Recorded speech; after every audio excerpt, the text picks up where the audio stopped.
रहीम दोस्त अस्सलाम वालेकुम। एक और व्लॉग में खुश आमदीद। आप देख रहे हैं अपना यूट्यूब चैनल रिजवान व्लॉग नवे। मैं और रिजवान साहब जी दोस्तों, मैं आज यहाँ अपने कपास की बिजाई कर रहा हूँ। कपास बोझने के लिए मैं यहाँ पर ज़मीन तैयार कर रहा हूँ। पीछे देख रहे हैं, पीछे अब ट्रैक्टर चल रहा है, इसके पीछे हल लगा हुआ है। हल के पीछे एक गियाला जो लकड़ी बनी हुई है। कुछ सराइकी में बोलना पड़ेगा, कुछ लफ्ज़ ऐसे हैं जो उर्दू में अदा नहीं हो सकते। मैं आपको बताऊँगा कि ये हल के पीछे गियल क्यों लगी हुई है। कपास काश करने से पहले हम हल क्यों लगाते हैं, तो सारा तरीका मैं आपको बताऊँगा। ये देखिए ट्रैक्टर मेरे करीब आ चुका है। जैसे ही ट्रैक्टर दूसरा मुड़ता है तो मैं ट्रैक्टर के पीछे जाके आपको देखूँगा कि इसके पीछे हल कपास बीजने के लिए पहले हल क्यों मारते हैं, उसके बाद ये गियल किस लिए लगाते हैं। अब ये रिटर्न हो जाता है तो मैं आपको दिखाता हूँ कि ये देखिए मेरे पीछे ट्रैक्टर आ रहा है, कि हल लगे हुए हैं। आपको दिखाता हूँ कि किस तरह ये ट्रैक्टर काम करता है। ट्रैक्टर का काम क्या है, ड्रिल करने से पहले ये काम क्यों किया जाता है, ये सारा प्रोसेस आपको दिखाता हूँ और बताता भी हूँ। जी हाँ दोस्तों, ये देखिए आप देखिए ये हाल के पीछे एक गियल लगी हुई जो लकड़ी की बनी होती है। ये वजनी होती है, 1 फुट चौड़ी होती है और 3 से 4 6 फुट लंबी होती है। इसका फ़ायदा ये है कि आगे जो हल चल रहे होते हैं उसके ऊपर से जो मिट्टी मोटी उखड़ती है तो उससे फिर ड्रिल नहीं होती। तो ड्रिल लगाने के लिए ये काम करना बहुत ज़रूरी होता है, ताकि ये मिट्टी बिल्कुल छोटी छोटी बारीक हो जाए। और हल लगाने का क्या मकसद है, मैंने बताया था कि मैं आपको ये भी बताऊंगा कि हल क्यों लगाते हैं, हल किस लिए लगाते हैं। मैं आपको बताता हूँ कि ये हल ज़मीन को नरम करने के लिए लगाया जाता है, ताकि ज़मीन बिल्कुल नरम हो। नरम होने का ये फ़ायदा होता है कि ज़मीन नरम होती है तो उसमें बीज उगता सही है, ड्रिल सही तरह होती है। मैं आपको दिखाता हूँ, ये देखें यहाँ पे गियल लगी हुई है। ये देखें ये बगैर गियल वाली ज़मीन है। ये देखें ये जो ज़मीन है इस पर कोई गियल नहीं लगी हुई, कुछ हल नहीं लगा हुआ, ये फट्टा लगा हुआ है। तो ये अभी सख्त है।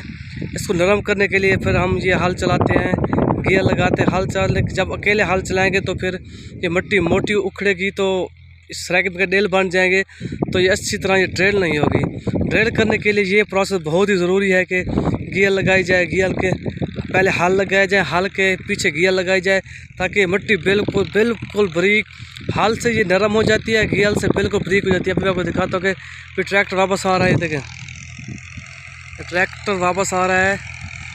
ये बहुत ही ज़बरदस्त प्रोसेस है ये कपास काश्त करने का। ये प्रोसेस ना हो तो कपास बिल्कुल काश्त भी नहीं हो सकती।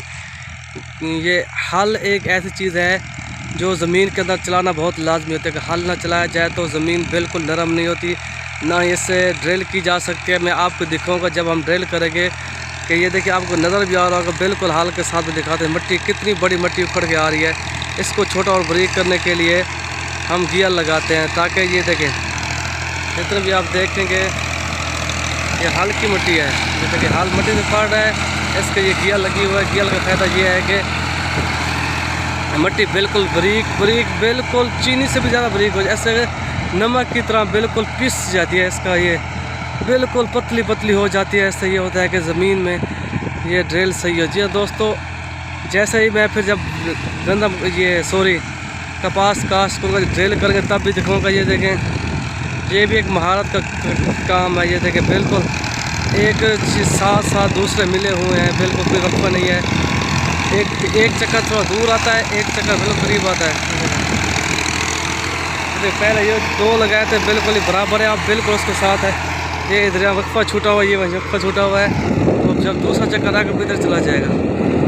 ये दोस्तों मेरी तकरीबन 2 एकड़ ये काश्त है। इसके बाद मैं दूसरी जगह कपास काश्त नहीं कर रहा, मकई काश्त कर रहा हूँ। तो जब मकई काश्त करेंगे, मकई के चोपे लगाएंगे, तो मैं भी आपको बताऊँगा। ये कपास काश्त करने के भी 2 तरीके होते हैं। एक होता है खेलों के साथ, खेलें बना के वहाँ चोपा लगाया जाता है, पानी लगा के फिर चोपा लगाया जाता है। ये है इसको ये वत्तर पे इसको काश्त करते हैं। वत्तर का सिस्टम ये होता है कि जब हम गंदम काश्त कर लेते हैं, गंदम उठाने के बाद जब गंदम पूरी उठा लेते हैं, मकसद भूसा ले जाते हैं, दाने घर ले जाते हैं, फिर ज़मीन खाली हो जाती है।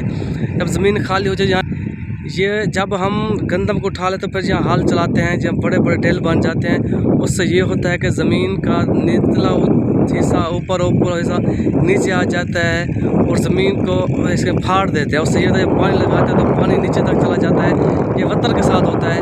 तो जब पानी लगा लेते हैं, पानी लगाने के बाद 3-4 दिन ये ज़मीन खुश्क होने में लगते हैं। ज़मीन को 3-4 दिन जब ये खुश्क हो जाती है तो उसके बाद हम हल चलाते हैं। हल चलाने के बाद इसके पीछे गियर लगी हुई है, गियर के साथ बिल्कुल पतली पतली और बारीक हो जाती है मिट्टी। जैसे ही ये अब ये बन जाएगा, एक ये है इसके 3 प्रोसेस हैं। अब ये लगा रहे हैं गियल और हल, इसके बाद फिर ऊपर भी लगाएंगे ताकि मिट्टी बिल्कुल बारीक हो। जो कपास का जो बीज है ज़मीन के नीचे जाए तो उसे निकलने के लिए कुछ वो ना हो, दुश्वारी ना हो, ताकि सिर्फ नरम मिट्टी हो और मिट्टी के साथ ही ये पौधा आसानी से निकले। अगर ये मोटे मोटे ढेल होंगे तो इसका रोड़े का ख़तरा ये है कि बीज नीचे रह जाएगा, ऊपर नहीं निकलेगा, कि वज़न आ जाता है तो वहाँ नीचे ही बीज मर जाता है। ये सब कुछ करने के लिए ये काम करना पड़ता है। जी हाँ दोस्तों, आप मेरे चैनल को सब्सक्राइब करें, लाइक करें, मैं आपको ऐसे विलेज की वीडियो दिखाता रहूँगा। जी हाँ दोस्तों, उम्मीद है कि आप लोगों को मेरी ये वीडियो पसंद आई होगी, क्योंकि मैं आज कपास काश्त कर रहा था। मैंने सोचा कि दोस्तों को दिखा दूँगा कपास कैसे काश्त करते हैं। ये पहला प्रोसेस है। सेकंड प्रोसेस है ड्रेन वाला, वो भी आपको दिखाऊंगा कि एक बंदे भाई महारत के साथ ट्रैक्टर चला रहे हैं। ये आम बंदे का काम नहीं है ज़मीन बनाना। उम्मीद है कि आपको मेरी ये वीडियो पसंद आई होगी। अगर आपको मेरी ये वीडियो पसंद आई होगी तो उसको लाइक करें, मेरे चैनल को सब्सक्राइब करें, मेरी वीडियो को शेयर भी करें, ताकि आज ऐसे आने वाली आपको विलेज की और फसलों के